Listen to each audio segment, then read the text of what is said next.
And welcome back to the Watchman, only right here on TBN from our Jerusalem studio. We're joined again by Dr. Eldad Pardo, Dan Diker, talking about the threats, how it affects Israel, and how it affects America. A lot of times, I believe, gentlemen, that my fellow Americans, God bless them, they see what's going on over here and they say, well, this is thousands of miles away. It does not affect me. Dan, I want to start in debunking that thought process with ISIS.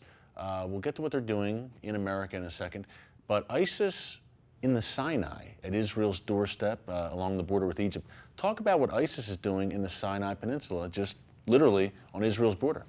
Well, Eric, ISIS and its competitive group, cells affiliated with Al-Qaeda, have been in Sinai for some time now, and they have been the major strategic threat to the Egyptian government. And President al-Sisi has taken a very aggressive counterterrorism action against these groups. And they are really, there's a full-fledged ongoing war of attrition between the Egyptian government, Egyptian army, and these radical Salafi terrorist organizations. Now, they are also cooperating with Hamas in Gaza.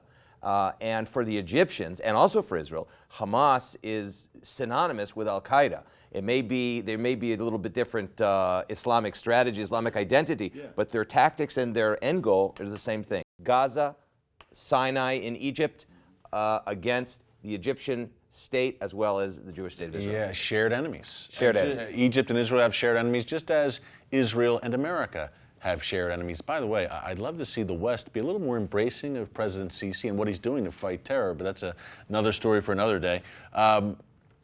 We talk about ISIS in the Sinai, obviously, Dan. ISIS in America, as we talk here, why Americans should care, how this affects us. We know ISIS has a caliphate here in the Middle East.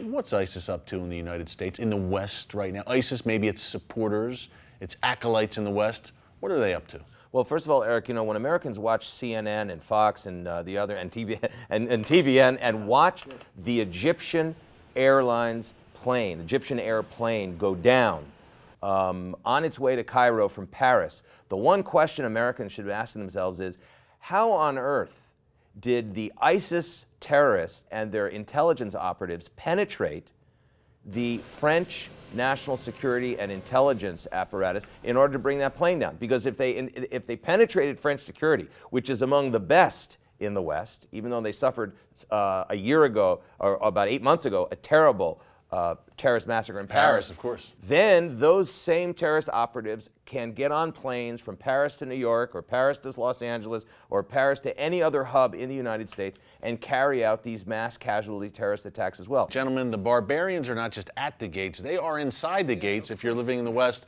Dr. Pardo, that includes Iran. I think a lot of times Americans, again, well, Iran's thousands of miles away. If they get the bomb, it doesn't affect us. Talk about the Iranian threat in the Western Hemisphere at America's doorstep. Well, first of all, look, Khamenei speaks all the time about Islamic awakening in Europe.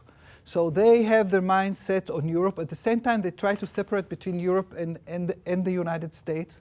And they train themselves, they look far away. They have a fantastic network, television network, cells, terrorist networks across Latin America, probably also inside the United States. They also work extremely... This is the Iranian regime. Yeah, they also work extremely hard on the intercontinental missiles together with North Korea and nuclear weapons. And what people not so much are aware of, cyber. Cyber is a center of their focus now. And you know, it must be stated, Eric, from a diplomatic point of view, that the Iranians are laughing at the U.S. administration.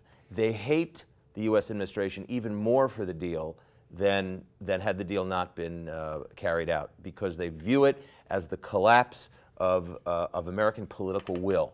And that is, that is an issue that has to be taken very seriously by the American people. Yeah, if there's one thing tyrants do not respect, it's weakness and naivete. And unfortunately, we're seeing that among Western leaders, including in the U.S. right now, folks. Well, some final thoughts with Dr. Eldad Pardo, Dan Diker after the break. Don't go anywhere. It's The Watchman, only right here on TBN. Stick around.